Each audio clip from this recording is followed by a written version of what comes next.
You are listening to the Healing Migraines Naturally podcast. I'm your host, Dr. Leslie Caesar, and I'm helping women all over the country rediscover a migraine-free life. Today I'm talking to Mary, who runs our awesome Facebook community, about the 3 a.m. migraine. Welcome, Mary. How are you? Oh, let's talk about this ugly little visitor that we don't want to have. Yes, the 3 a.m. migraine. Oh, my goodness. I can honestly say I have never had that happen. Maybe because I never fall asleep until around 2. So my body hasn't gotten there yet, but no. Yeah. We do get quite a few comments in the group about, gosh, every so often someone will be like, I wake up every morning with a migraine at X time. It's usually 2, 3 o'clock, 4 o'clock in the morning. So seems like a pretty common issue. Yes, this is a definite phenomenon. The 3 a.m. migraine, yes. So I wanted to jump on today and talk about what is the phenomenon? What's actually going on here with this 3 a.m. migraine? Okay. So I call the 3 a.m. migraine migraine's last stand. Oh, okay. Because when we get chronic migraines and it sort of gets as chronic as it's going to get, our migraines settle in to that 3 a.m. time zone, that 3 a.m. time period. Mm-hmm. It sounds like I've piqued your interest. Well, yes, and if I am out of words, then you've definitely hit something, but I don't know what to say. So yeah, let's dive into this and let's walk through this. So for most people, when they start to get migraines, the migraines will come on towards the end of the day. And this is what I experienced. So when I started getting migraines, they would come on around 3, 4 o'clock in the afternoon, right around the time that I was leaving work, which set me up for a real great commute home. Let me tell you, aka nightmare. But they would come on towards the end of the day. And this is a pattern that I see over and over again when people talk about their migraine history. When they first start, for people, they usually start towards the end of the day. And this is because if we go back to what I call the third principle of restoring our health. So the third thing that we have to do to restore our health, or what I call the third principle, is we have to restore our resiliency and vitality. So people that have been tuning into the podcast, you've been hearing me talk about these 3 principles. So the third principle, our resiliency and vitality, comes into play because by the end of the day, by the end of the workday, I had endured enough stressors to put me into my migraine zone. So I like to think of, we all have a little needle that is supposed to be pointing north. When we are in a state of health, our needle is pointing north. When our needle is pointing north, we don't have symptoms, we feel good. Now, our needle is continuously getting pushed down towards west by stressors, physical stressors, mental and emotional stressors. These are part of life, especially in an office, working at work. What you're saying is the solution is quit your job. No. If only that were the answer, right? That's what we all want to hear, right? Like, Right, exactly. stop working and become independently wealthy, and all will be well.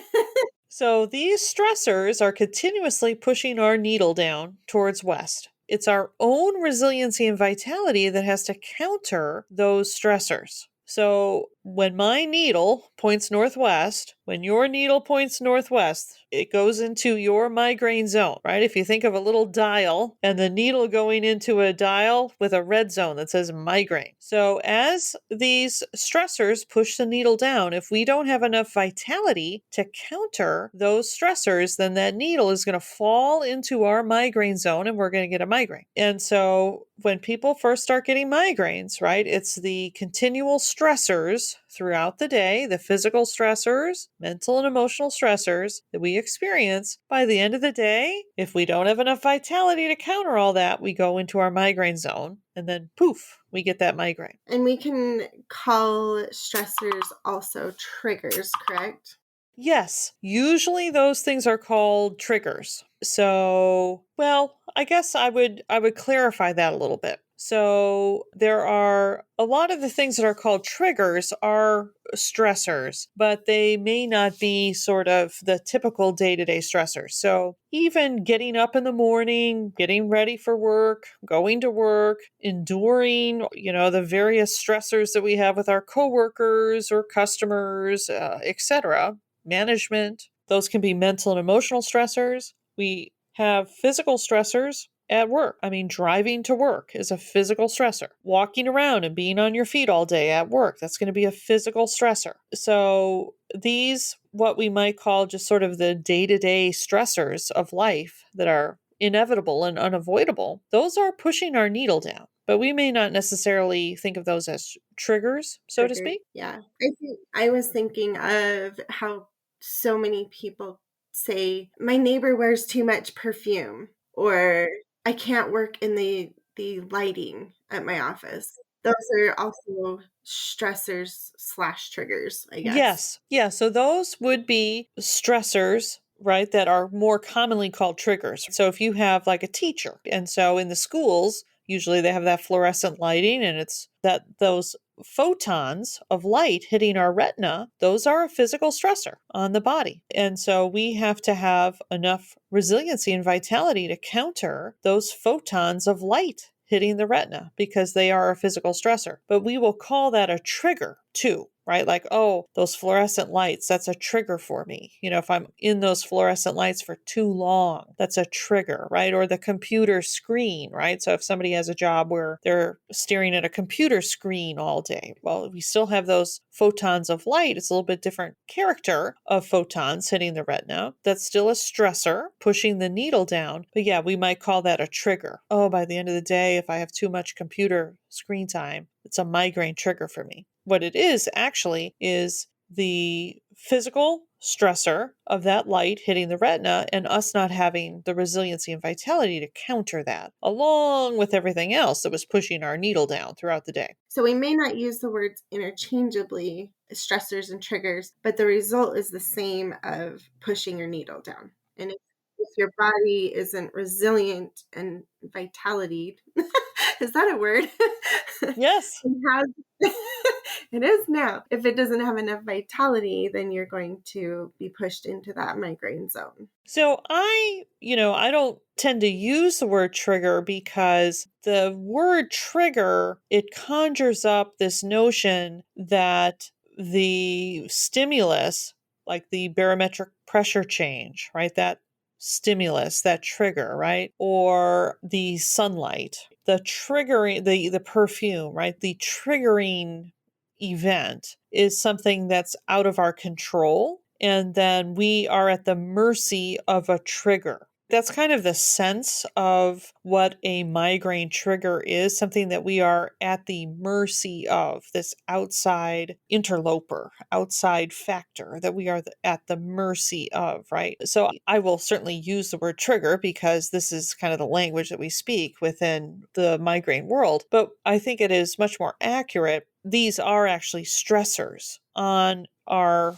system, on our body. And when I say body, I mean the mental and emotional and physical aspect of ourselves, right? The complete body that we are. What we call triggers, those are stressors on us. And I so, think it's such an important shift to make mentally, though, because in every episode we've talked about that we've covered triggers, we do tend to think like you said, we're at the mercy of them and you have no control. And then you've made the point many times when you start tracking your triggers, it becomes an obsession. And then you're avoiding a whole bunch of things that with the right care of your body, you wouldn't necessarily need to be tracking and avoiding. exactly, if we had enough resiliency and vitality to counter the stress of the trigger, then it wouldn't trigger us. If I have enough resiliency and vitality to counter the inevitable stress that the sunlight is going to be on me, then it's not a trigger. It doesn't have an effect on me. Well, I mean, it begs the question, like, why is it my body does or does not become triggered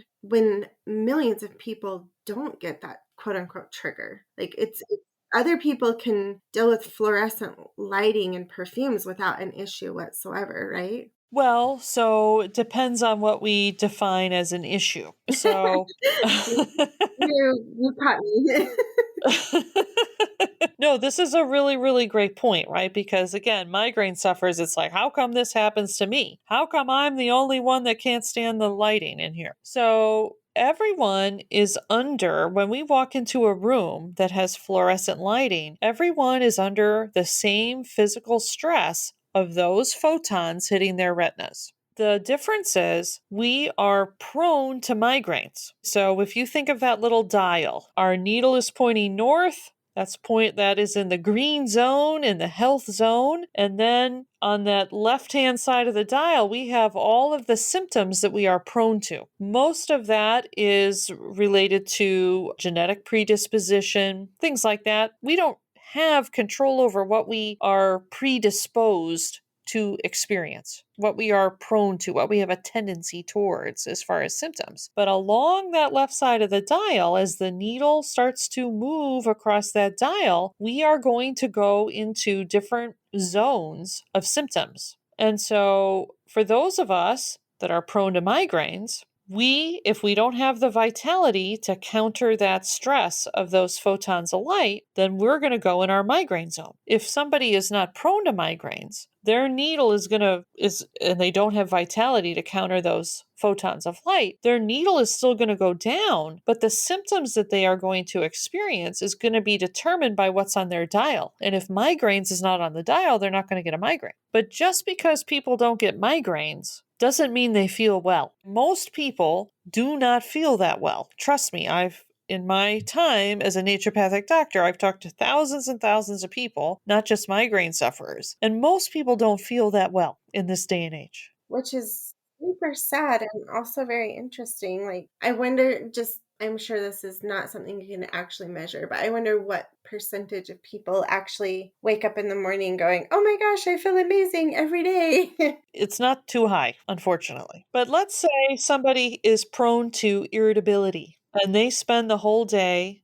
in that fluorescent lighting and they don't have enough resiliency and vitality to push that needle back up into north, back into the green zone, back into the health zone. And so they come home from work and man, they are in the red. They are TNT. They're like, "Don't talk to me, nobody bother me." I don't know why. I have nothing really irritating happened, but I am just on my last nerve. I am just ready to blow. I think I call it I'm drained. Like, I'm just drained at this point. Okay, Like, right, yeah. Other people, they might be very prone to fatigue. So they're in those fluorescent lights and they don't have enough resiliency and vitality to counter that. And so their needle goes into the fatigue zone. Oh, geez, I'm home from work. Oh, I don't feel like doing anything but Netflix. crash burn. Right? Yeah, exactly. Like, I'm done. Where's my phone? I want to play Candy Crush.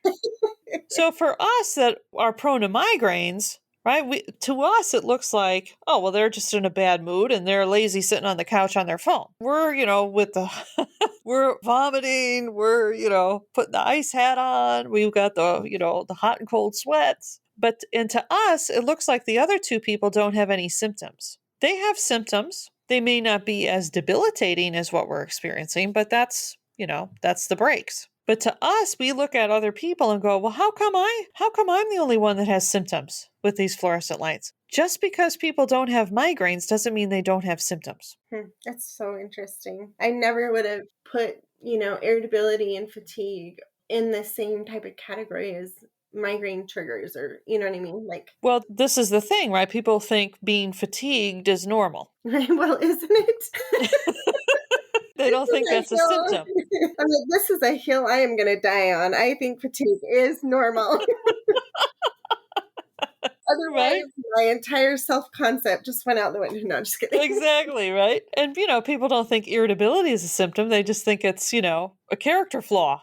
Right. That's so true. That's so true. So tell me, like, I know we were talking about like the right after work migraine, but how does that shift to 3 a.m.? Because In my mind, it's like, well, the best solution for a migraine when I get one is sleep it off. Like, that's immediately what I do. So I'm going, but wait a minute, if I'm sleeping, it shouldn't have come on because I'm doing the thing that should have fixed it in the first place. Like, Right, yes. I'm like, wait a second, this isn't right. So yeah, so very good. So I'm glad you asked this question about triggers and so on. I think hopefully this was helpful to people. But yeah, let's go back to how migraines progress. So when people first start getting migraines, again, this is what's typical. They come on at the end of the day as the needle has been pushed into migraine zone. And then, if I just take a Tylenol, if I just take an aspirin, if I just take an Advil and go to sleep, I'll wake up and I feel fine because they've taken a little bit of an analgesic and suppressed the pain, and then they have slept, and sleeping increases our vitality. Resting is going to kind of fill that vitality bucket up again. And so they say, oh, great, I'm out of it. And that's exactly what I experienced when I first started getting migraines. Right. So So then, sleep is yes, if essential in my book. if only they stayed that way. If Yeah. only that was the extent of it, right? Yeah. So, what starts to happen though? So, the needle goes into migraine zone because we don't have enough vitality to keep it at north in a state of health. And then we start suppressing the symptom. So, if you've been following me, if you've taken any of my free trainings, I talk about what happens when we start to suppress the symptoms that the body's generating. The body fights the suppressive effect. So when I would stagger home from work after my long drive through Chicago traffic, and I would stagger through the front door and I would take that Advil, that would be my choice, take that, extra strength Advil, liquid gels, and then rest. What I was doing is I was altering my biochemistry with that Advil, shutting off the biochemistry that was generating the pain. And then my body would say, no, no, no, Leslie, I'm generating these symptoms for a reason, and you're trying to shut me down.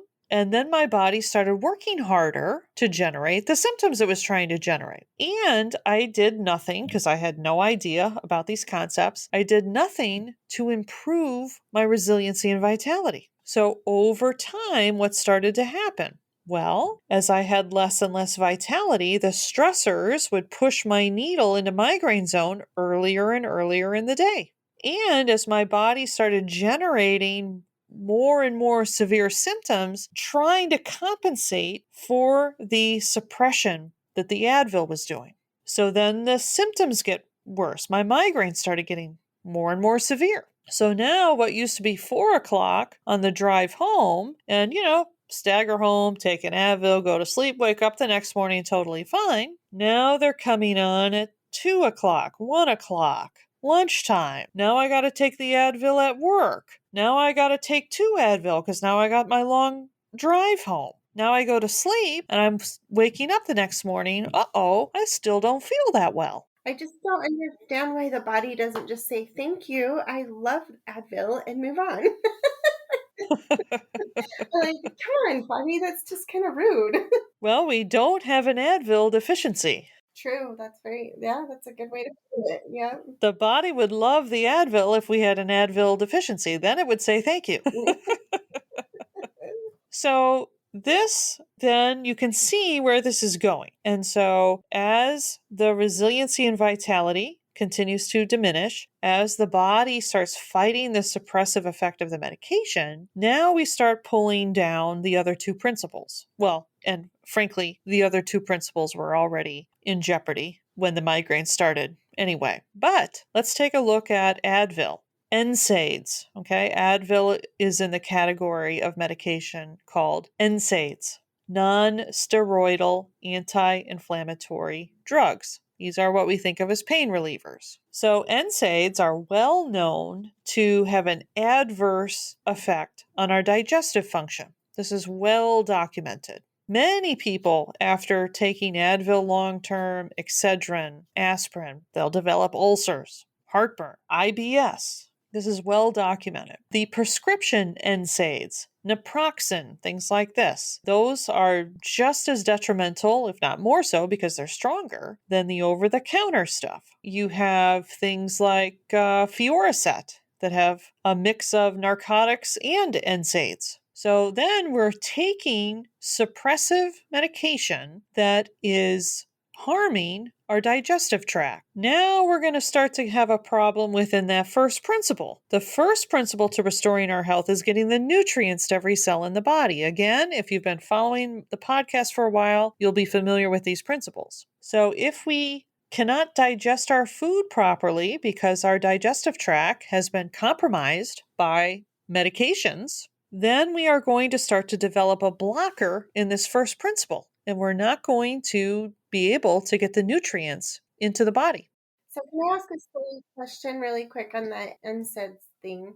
I mean, obviously, like if you're not prone to migraines in general, like an occasional Advil is not going to be so detrimental that it's going to make you sick. Well, unfortunately, and this is another podcast that I have on the docket sharing my personal story of getting very, very sick in 2012 after taking a Tylenol because I had seasonal influenza, seasonal flu. So, unfortunately, any time that we go in and suppress symptoms, we do run the risk of serious harm. I'm not saying this to make people panic. I'm not saying this telling people not to take their medication. Do not change any of your medication until you have talked with your doctor about that. But unfortunately, there is a risk anytime that we take medication of serious harm. And that's documented on the package inserts. I know this is going to sound naive, but it's hard to take those inserts seriously when it's like every symptom known to man is listed on every medication. Like, you're going to have explosive diarrhea no matter what you take. It's like hard to take those super seriously. This is kind of going down another rabbit hole, but some people actually say that the overlisting of side effects actually is a tactic to do just that, make it seem to people like it's so inevitable or it's so like, well, if anything could happen, then I might as well take it. There's some people have actually posited that that's actually a strategy on the part of the pharmaceutical industry. I don't have evidence of that, but it's something that I think it's an interesting hypothesis, actually, that Whether they're doing it on purpose, it's surely having that effect. correct. And like we talked about in other episodes, when you're desperate for relief, it doesn't matter how long the list is, you're still going to want to take it because you need that relief. Correct. We will do anything to get out of pain. Physical pain, mental pain, emotional pain. We are wired to do that. It's a protective mechanism. And so that's what happened to me in 2012. It's a story for another podcast. But since that time, I have made a commitment to never suppress the symptoms that my body is generating unless it was an emergency situation and they needed to be suppressed for my life to live. Luckily, over the past 10 years that I've never been in that situation, but I have kept that pledge to myself because I don't want to be injured. I was significantly injured and I don't want to be injured like that again. So over the past 10 years, I have endured all of the pain that my body has generated, whether it be a migraine or a sore throat with a flu or whatever. I've felt it all. So anyway, that's kind of an aside to your question. I just think that's a lot to chew on. I'm going to be thinking about that for a few days. Yeah. So, anyways, your needles have moved to the point where you're not just generating migraines at the normal after work time. And because the vitality is down so much, then you're getting them in the middle of the night. And that's partly because of it kicks in the first and second principles. Like, I'm with you now. Let's continue.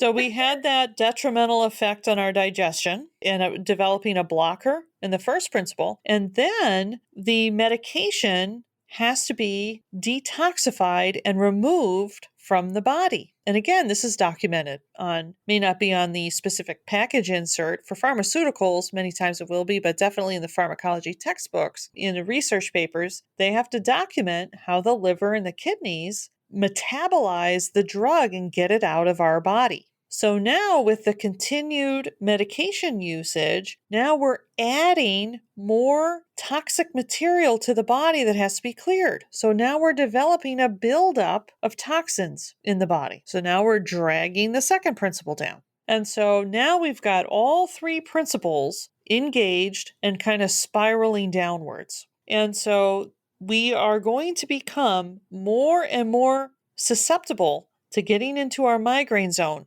earlier and earlier in the day. So this is where people wake up with the migraine. And like you said, well, shouldn't I should never wake up with a migraine because I've restored all my resiliency and vitality overnight sleeping. Why am I waking up at 6 in the morning with a migraine, right? So again, you can kind of just picture a clock and you can picture that clock going backwards. And as time goes on, people's migraines start earlier and earlier. And then they'll start waking up. Oh, geez, every morning. Oh, yeah, I got to do the head check. Oh, what kind of day is it going to be when I wake up? Do I have a headache already starting when I wake up, or am I clear? Oh, I'm clear. Okay, how long is it going to last? Can I make it till 8 o'clock? Can I make it to 10 o'clock? Once this downward spiral takes place, just sleeping is not going to fill that resiliency and vitality bucket up again. We're not going to be able to get it filled up just with sleep. Like just a normal person that's not struggling with migraines, is sleep enough, or is there still things that everyone needs to be doing? Well, again, how do people feel when they wake up? You know, they may not have migraines, but oh, they're stiff. They can't get out of bed. They're fatigued. How many cups of coffee do they need? How many games of Candy Crush do they need to play on their phone before they stop hitting the snooze button? I feel like you're just totally describing 90% of the modern world. If anybody out there is not experiencing fatigue, please let me know. Hello? Just because people don't get migraines doesn't mean that they're healthy. When we who are prone to migraines, when we get a migraine, how come this only happens to me? How come I'm the only? It's like we're not the only ones who are sick. We just have a lot more obvious symptoms, symptoms that actually, take us down. Not everybody is prone to migraines or symptoms that literally put them in bed, but that doesn't mean they're feeling well. So this is the wake up. So there's like several milestones, right, in the migraine timeline. And so a big milestone is when we hit that 6 a.m. migraine or that migraine or headache when we wake up. That's sort of, we're right on the last stand. And then the final resting point, what I call the final resting point of migraines or migraine's last stand, that's that 3 a.m. time zone. Waking up every morning at 3 a.m. with a migraine. That's where it settles. That's its last stand. And this ties in to the times of day that the energy of the body moves through the different organ systems. So in Chinese medicine, they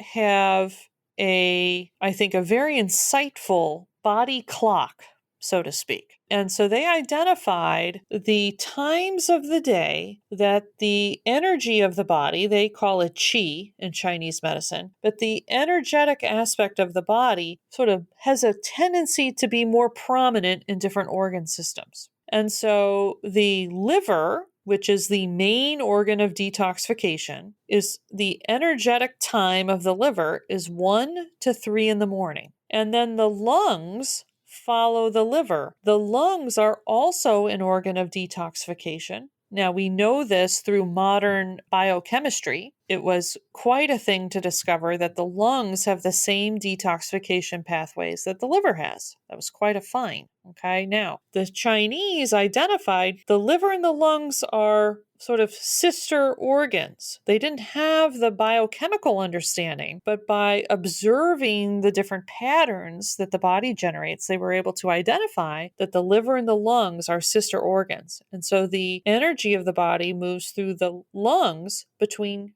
3 and 5. So you have two organs of detoxification, the liver and the lungs, and the energy of the body active in those organs from 1 to 5. The transition between those organs takes place at 3 in the morning. And so if those organs are stressed, we are going to wake up at 3 in the morning because that energy transfer is like a little hiccup. And then we wake up at 3 in the morning and what do? We start to worry about things. There are certain emotions that are associated with these two organs too that the Chinese identified. Again, very insightful. And so we wake up at 3 in the morning. If we don't have a migraine, what do we start doing typically when we wake up at 3 in the morning? Oh, geez, I got to do this today. Okay, I got to go through, got to make sure I get this done. Oh no, what if this doesn't go right? We start to worry. at 3 in the morning. Very, very Especially if common. you have a migraine.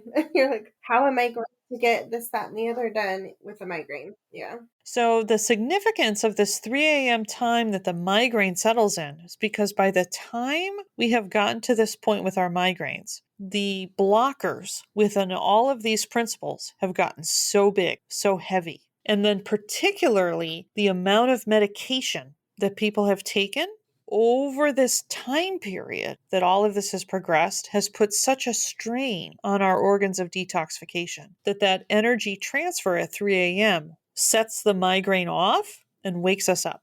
So that's what happens. That's the progression and that's the explanation as to why people have that daily 3 a.m. migraine. So let me ask you this, like, if I never find a way to restore my body's health and I've already reached the final place, what would you say, the final resting place of migraines at the 3 a.m. migraine, what happens after that? I mean, is it just forever and ever you just get 3 a.m. migraines, or does physically your body get worse and worse? So, what will happen? I have worked with clients that have had daily 3 a.m. migraines for years. Okay. So that can stick around for years. It's no joke. Okay. The other aspect of this is by the time somebody gets into that daily migraine, they're in rebound as well. Right. And that rebound is generated because of the toxin burden from the medication and the suppressive effect of the medication in the body fighting the suppression of its biochemistry, fighting the suppression of the symptoms that it's trying to generate. And I actually have a free training that goes into detail on this rebound phenomenon Right. We've never really talked about the rebound in a in the podcast. podcast. Yeah, we Yeah. need to do that. So, those two aspects, by the time somebody gets to a daily 3 a.m., that has been in play. They're in rebound, they're overloaded with drug metabolites that the body can't clear. And then, of course, they're going to have blockers and deficiencies in the other two principles as well. Now, so what happens next? Well, people can be stuck there for years. So let's go back to our dial. So I've got my needle, it's pointing northwest, it's stuck in migraine zone. Well, what's below my migraine zone? So my needle can get so low that it actually leaves my migraine zone and goes into another condition.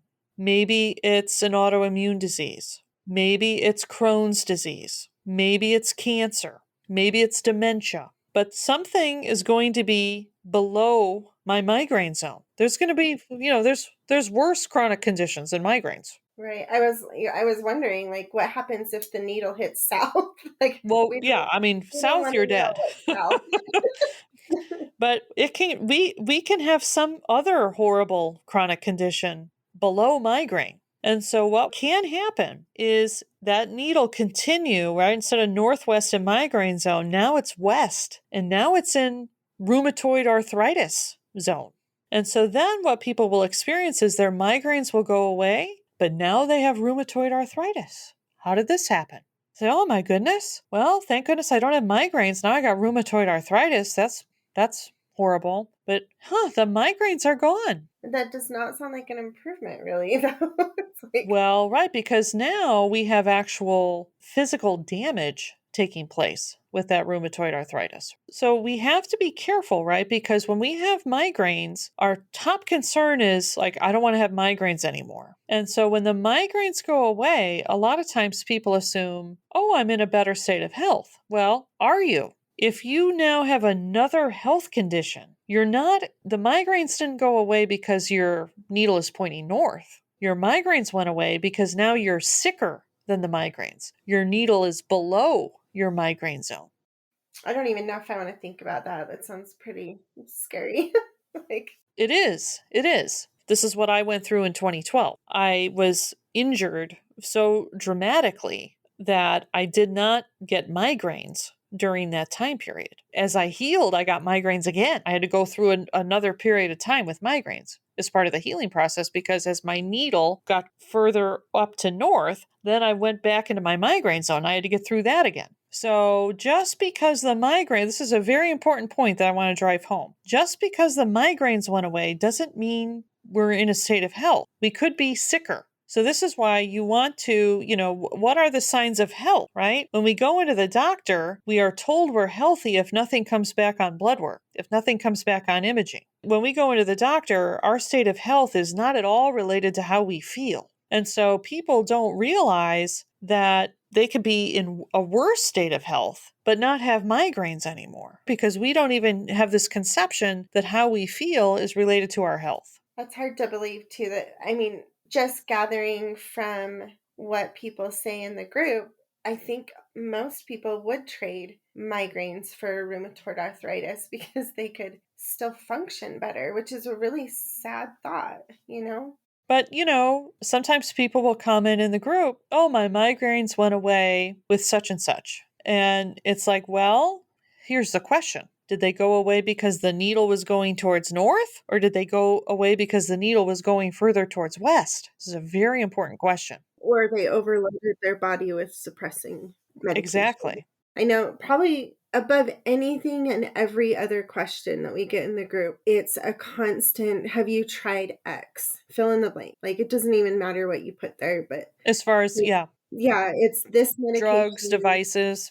devices, supplements, I mean, magnesium, and like it kind of, the list goes on and on. And again, we've talked about it being like a little bit of a desperation, try anything so this gets better, understandably so. I guess now that I know more, how long have we been working together, Leslie? Like a couple of years? Yeah. I don't even remember when I started, but now that I know more, those questions make me cringe because now that I understand that we're A, suppressing the symptoms, B, your body's trying to communicate to you that something's not right, and C, you're actually making the problem worse in the long run. It's gotten a lot harder to not want to scream through the computer and be like, you're just making it worse, because I don't know. I just wish everyone could understand that. Well, this is why we're doing this podcast, right? I mean, getting the Yeah. word out. Yeah. And this is what people tell me over and over again. And I mean, this is what I experience with my own migraines.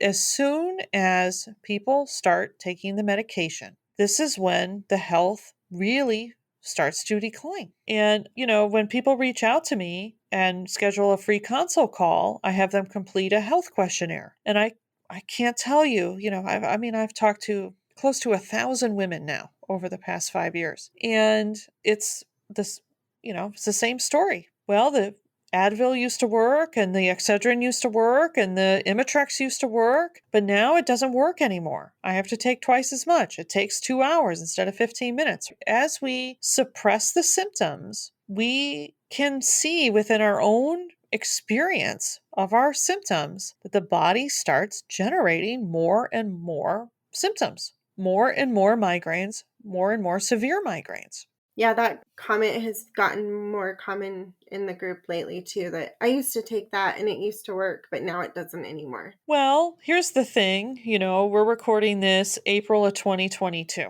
And so we're coming up on 4 years later after the CGRP antagonists were released, the Emgality, the Ajovy, the Aimovig. And now we have the new pill-based CGRP antagonists, the Nurtec, etc. So 4 years later, those aren't working like they used to, are they? And, the triptans came out in the 1990s, and then they had to develop a new medication because the triptans were definitely not working for people anymore. And, your neurologist, if your neurologist doesn't have an effective prescription to give you, your neurologist is out of business. The neurologist is completely dependent on the pharmaceutical companies for coming up with new and new medications to replace the ones that have stopped working because the body has figured out how to generate the symptoms. And so what was happening in neurology offices where their migraine sufferers were coming in now because the triptans had been in use for about 30 years and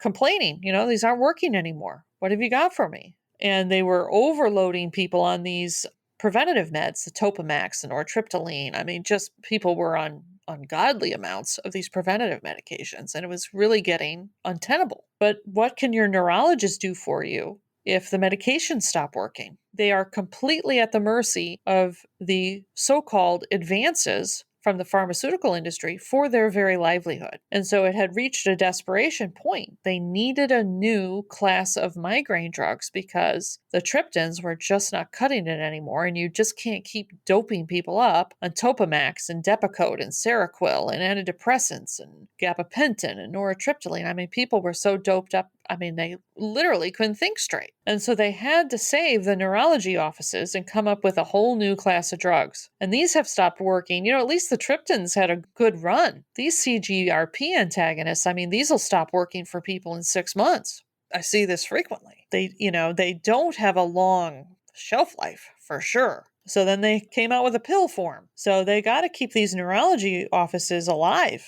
Like I say, I'm not dependent on any other industry for me to be able to help people. Natural medicine therapies are under threat by the FDA, but that's okay. I literally don't need anything external to someone to help them restore their health.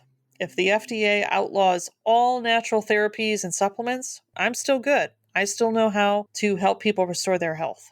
We can still do this, even if the FDA outlaws everything, which they're trying to do. That's so powerful when you think about it. Well, but the power is in us. The power is in our ability to heal and recover and restore, our innate ability. And you can work on these 3 principles without anything external. I do use some natural therapeutics, some herbal remedies and things like that because it makes things go along faster. But I don't have to use that. Our bodies will still heal and recover even without those things. It's such a miracle. The more we talk about in this podcast, the more we talk about the body, the more in awe of it I am. As silly as Correct. Correct. We are unbelievably amazing beings.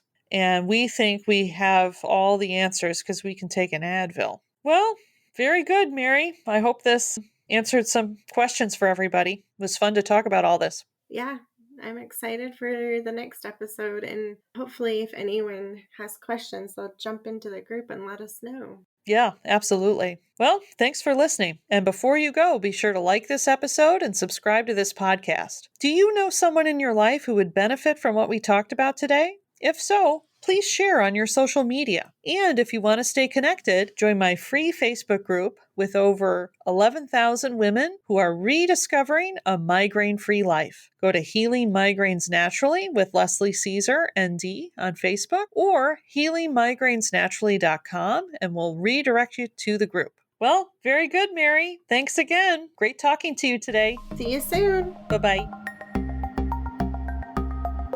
And thank you for listening. Before you go, be sure to like this episode and subscribe to this podcast. You can find us on Spotify, iTunes, and other popular podcast platforms. Do you have someone in your life who would benefit from what we talked about today? Please share it with them. Share on your social media. Share within other migraine Facebook groups that you are in. We really want to get the word out that you can recover your health and stop getting chronic migraines. And if you want to stay connected, join my free migraine Facebook group with over 11,000 women who are rediscovering a migraine-free life. Go to Healing Migraines Naturally with Leslie Caesar, ND, on Facebook or to healingmigrainesnaturally.com and we'll redirect you to the Facebook group.